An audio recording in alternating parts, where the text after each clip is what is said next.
This is the Definitely Uncertain podcast, brought to you by Gold Rock Capital.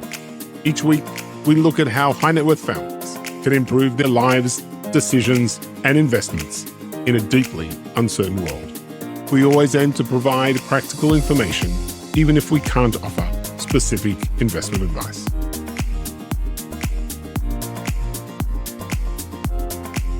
This is the Definitely Uncertain podcast, and my name is Darren Rockman, and I'm a partner at Gold Rock, the more than 20-year-old multifamily office servicing high net worth families in Israel and around the world. And this week on the podcast, we welcome back Professor Avi Weiss. Hi, Avi. Hi, Darren. Nice to see you again. Yeah, it's great to have you on. For those who don't recall, Avi is the president of the Taub Center for Social Policy Studies in Israel.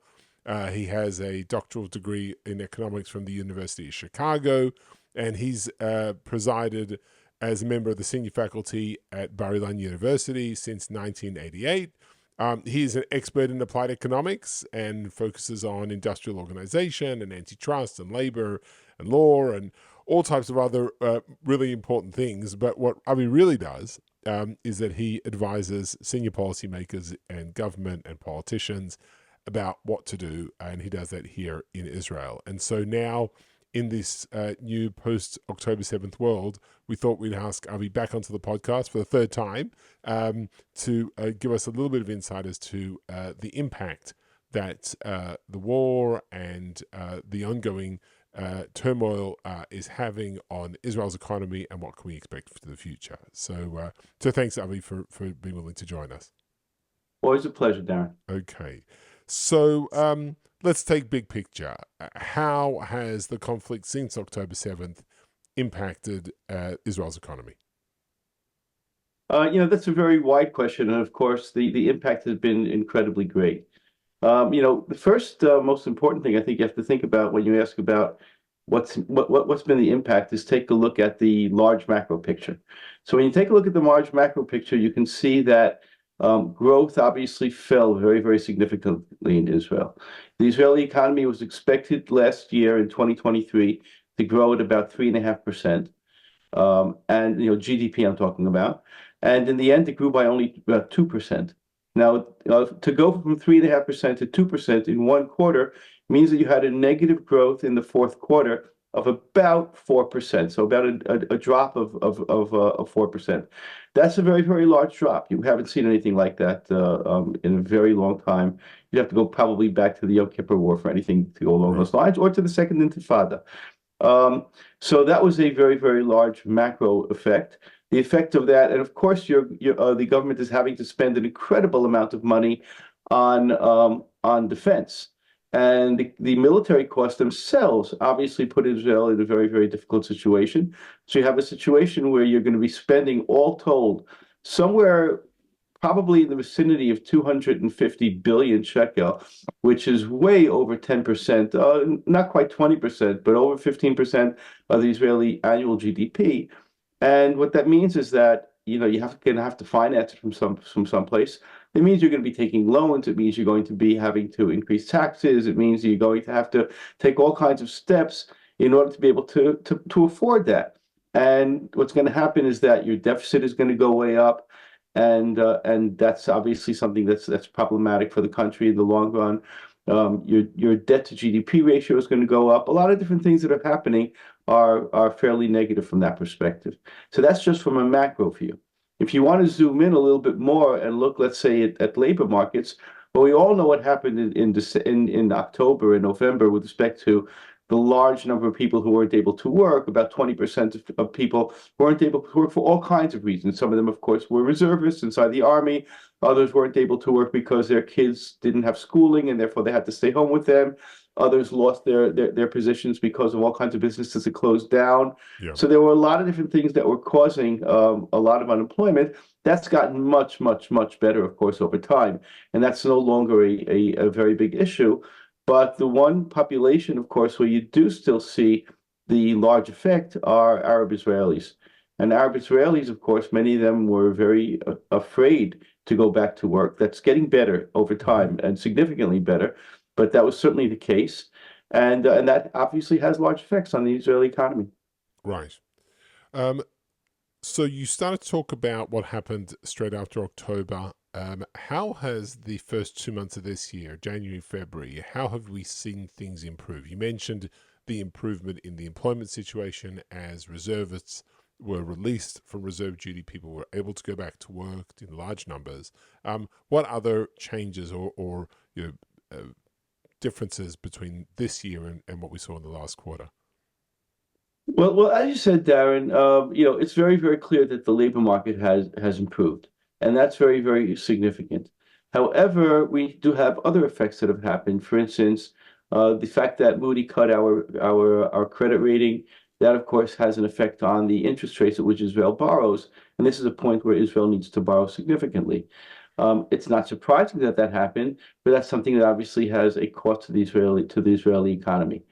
The other things that's happened, of course, is with respect to changes in the budget, and I suggest we talk about some more about what's happened there, but certainly not what you might have ideally expected to have happened. Okay. Well, let's focus first on Moody's because that was a headline matter here and somewhat controversial as well. Some of the political responses. We won't go into that because we're not going to talk politics.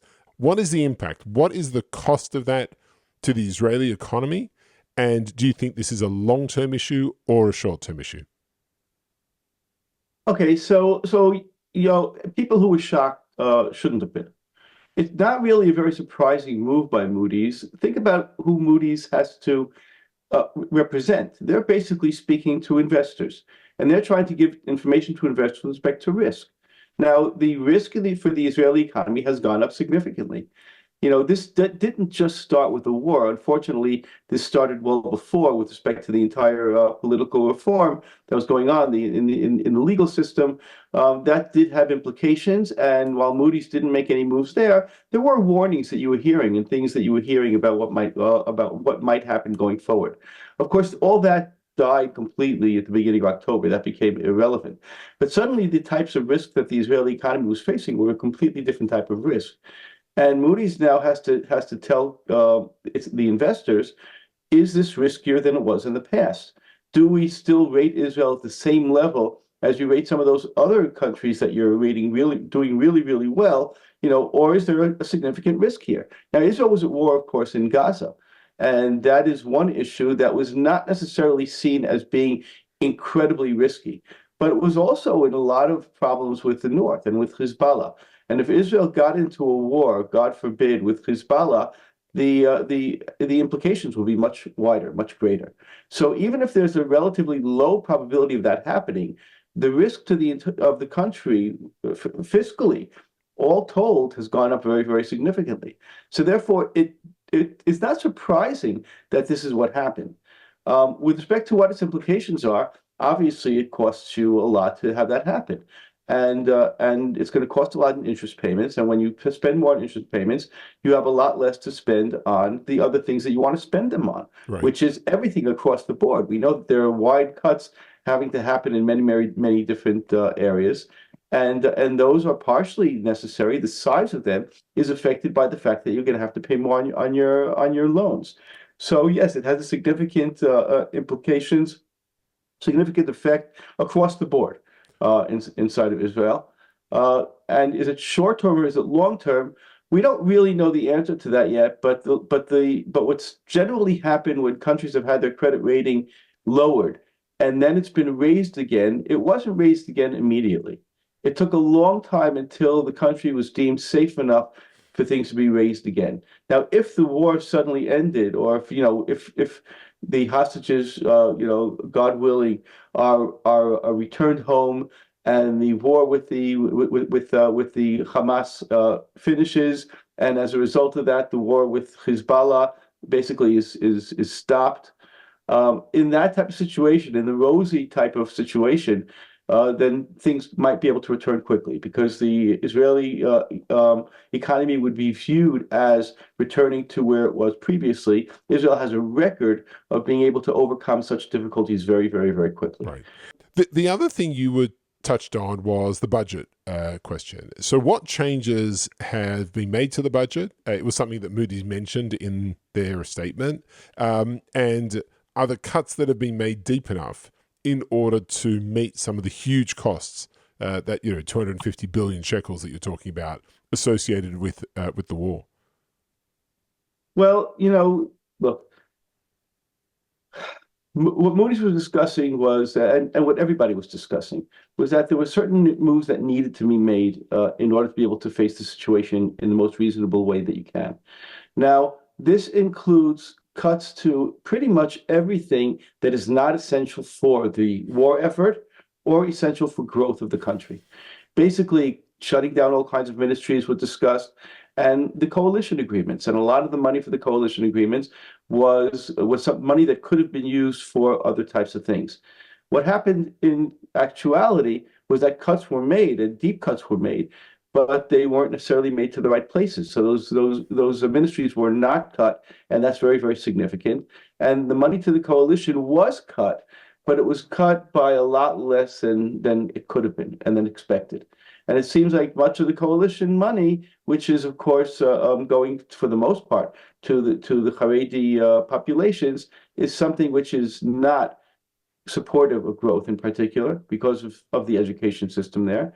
And as a result of that, the money is being spent on things that were not necessarily necessary at this point in time, at least from an economic perspective. So that's a real issue. Right. And when you say the other part, by the way, Darren, let me just mention is that one thing that started being done, and now I'm not sure where it stands, is that taxes are being increased, and especially value-added tax, and that's something that's very important. That's supposed to be increased as of 2025. Right. And when you say that money was cut from the wrong places, can you give us an example of the type of cut that happened that perhaps shouldn't have happened? Oh, well, you're seeing that. Well, you're seeing in education, you're seeing a lot of that. You're seeing it in certain types of infrastructure expenditures. You're seeing it in the medical system, in hospitals, expansions of hospital systems that were desperately needed and are not happening. Mental health. There are all kinds of places where the money is really, really needed, and those and for now. And those are things that are being cut along with everything else, and welfare payments, of course. Yep. Okay. I want to talk about. By the way, Darren, let me actually mention one more thing. Sure. The expenditure, one of the important, one of the most important expenditures that a country can ever have is the investment it makes in its young children. Early childhood investments are known to be probably the most lucrative, most important investments that you can make in any economy, because that's really the future. And the cuts that are being made in the expenditure for early childhood are things we're going to feel for generations to come. Right. Okay. I want to talk about three sectors in the economy that probably have been impacted more than anything else. One, the building and construction sector. The second, the high-tech sector. And third, travel and tourism. And particularly when it comes to the tech sector, which is such a driver of Israel's economy, I'd like to understand from you how much damage has been done. And in your mind, do we bounce back from this once the war is over and hopefully life returns to some type of more normal state? Yeah, it's a great question. It's an important question. Look, there's been a large cut in investments in high tech in Israel, but that's happened worldwide in high tech. So what we got used to was 2021, 2022, the investments in high tech worldwide were off the charts. The party was on. Until that point, what? The party was on.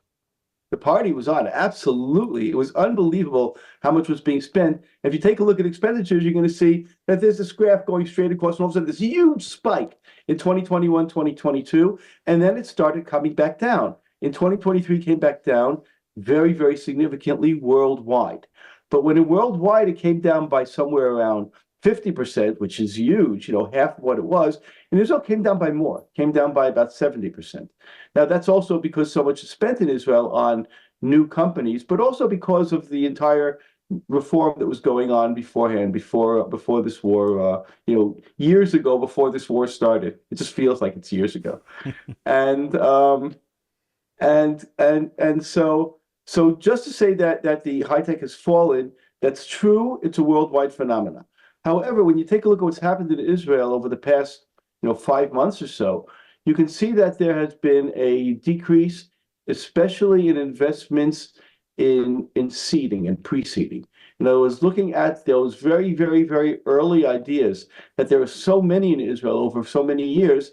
Those are the ones who are having a much more difficult time finding investments, finding people, finding angels to invest in them, while the excuse me, the more established companies have not been really having any kinds of problems, and they've been expanding as usual. We haven't seen a very, very large shrinking there. Now, what does that mean for the long run? Well, we don't know exactly how people are going to react. There are people who got used to investing in Israel and may now say, I found other places to put my money, so there's no need for me to necessarily invest in Israel. But on the other hand, we have a lot of really good people, a lot of good human capital, and a lot of it comes out of our army, out of places like the 8200 unit, and that's just becoming perhaps even stronger now. And of course, part of the high tech is also military, and the military companies are clearly doing very well and will continue to do very well because you have proven product. So therefore, it's going to go in different directions. We don't know yet, but the hope is that it will recover if and when this is over. Yeah, it feels to me, and I'm showing my age here, a little like the way Israel felt in 2002, 2003, after the dot-com bust, and that coincided also with the Intifada, and there was just this hollowing out of the industry. But I think the difference this time, and you sort of pointed to it, is that the roots of the industry are so much deeper. The human capital, the infrastructure, the number of companies here is just so much greater than it was back 20 odd years ago. That's right. And first of all, if what you mean by showing your age, you mean that you're young, I think that's absolutely true. And 2002, 2003 was one issue, of course, but it coincided, as you said, with the Second Intifada, and therefore it's very, very mixed messages there. But you take a look at the 2007, 2008 break that happened, and Israel was barely affected by that at all. Yeah. And it's always been very good at overcoming any kinds of situations. Yeah. Let's just switch to one other part of this puzzle, which is the shekel. We saw a devaluation of the shekel as after October 7th, and then we saw as the war moved into an active phase, sort of 3 weeks later, Bank of Israel intervened and stabilized the shekel back to within the range where it is typically traded for most of the past decade or so. What do you see the outlook going forward? Do you see the Bank of Israel having to continue intervening? Does it have the firepower to do so? And I'm not asking you to project. You're shrugging as if to say, "Hey, what do I know?" Because nobody knows anything about currencies. But given what's happened, I think the real question is whether or not Israel and the Bank of Israel specifically has the ability to keep defending the shekel going forward. All right, so let's think about what's happening. First of all, I forgot my crystal ball in my other suit, so I'm not going to have that with me right now. But looking at what happened, obviously the war and the dangers to Israel weakened the shekel very, very significantly, and therefore as a result of that, the exchange rate with the dollar, with the euro, with whatever currency you want, went way up because of the weakening of the shekel. That was fairly obvious that was going to happen. And the risk of having a war with the Hezbollah would have sent that even higher. Had that actually happened, then we wouldn't have ended at only 4.07 or 4.08. We would have gone up significantly more than that. Now, what happened is there was a combination of three different things that happened that lowered it back down to where now it's the same rate, or actually a little bit lower even than it was before this war started. Yeah. And that was, first of all, the intervention of the Bank of Israel, like you mentioned. The other was Nasrallah's speech, in which he said, excuse me, which he basically said that, the Hezbollah is not entering this war as a war, at least for now. And therefore, that also calmed things down very significantly. And the third is the strengthening of the U.S. stock market. the increase of the S&P has had a very significant effect. Now, that's something you see going over years. For a very long time now, you've seen an almost one-to-one relationship between the S&P and the strength of the shekel. As the S&P went up, you had the shekel strengthening. This has been happening for a long time. It's a bit of a puzzle why it happens, but it probably has to do with investment strategies by large Israeli investors, and that probably has a very large effect. So what's been happening now with the strengthening of the shekel again is to a large extent the effect of the S&P, Right. and as we know, it has been doing very, very well. And Darren, did you want to ask something? yeah, and back to the Bank of Israel. Should there be another round of should the war once again enter into sort of an active phase or a more active phase? Should we end up having to fight something more significant in the north? What position is the Bank of Israel in? Yeah, I think the Bank of Israel still has, they didn't do a lot of selling of dollars. They, I think that they do have the strength to be able to have a large effect and keep it getting out of hand. Unless, of course, this turns into a full-fledged war with the Hezbollah, in which case, all bets are off. Because that's going to be a completely different scenario from anything that we've seen right now. And the ability to fight the effects of that is going to be unbelievably high. So as long as we keep it in some type of a reasonable realm, I think the Bank of Israel would be able to combat any kinds of effects. For right now, it just simply does not need to. Right, right. Okay.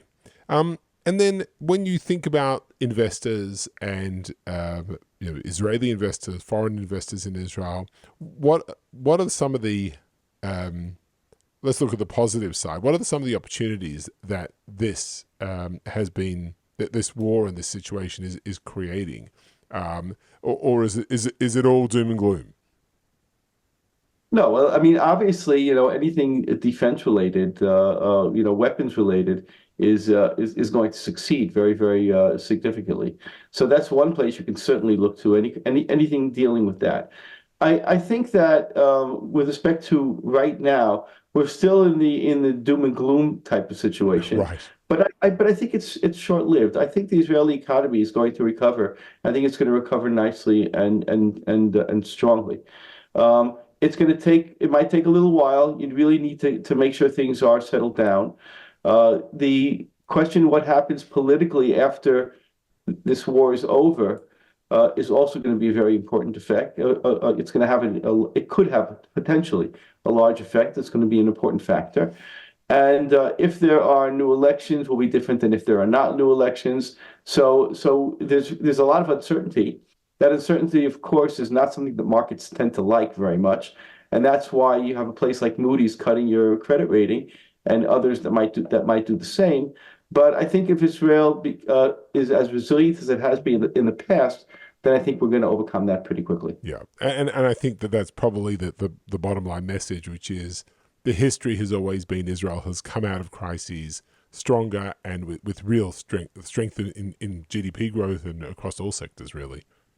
That's right. And I think what's interesting about you mentioning that is that, when the initial forecasts were put out by the Bank of Israel and by S&P and other bodies also, you basically saw differences in how much they thought the GDP was going to grow, how much they thought the country would be harmed.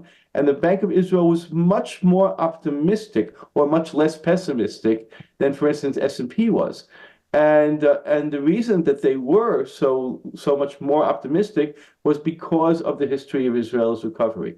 Now, in the end, when you take a look at those predictions that were made for 2023, and you compare which one actually happened, the Bank of Israel's prediction is the one that actually was closest to hitting the actual number. Right. While the S&P was overly cautious or was not optimistic enough. Yeah, interesting. All right. Well, it's going to give you a lot of work to do as an advisor to all the people that have to make the decisions, and hopefully they'll make good ones. And we'll maybe have you back on in a few months' time, and hopefully things will be looking up by then for the country, for the region, of course, for the hostages, and we We pray for them, and we'll just say thank you for coming onto the podcast. My pleasure, Darren, and let's do it in better times. Amen. Amen to that. Okay. Professor Avi Weiss from the Taub Center, thank you very, very much. And all of you, thank you for listening. And we look forward to bringing you more podcasts in the very near future. Bye-bye.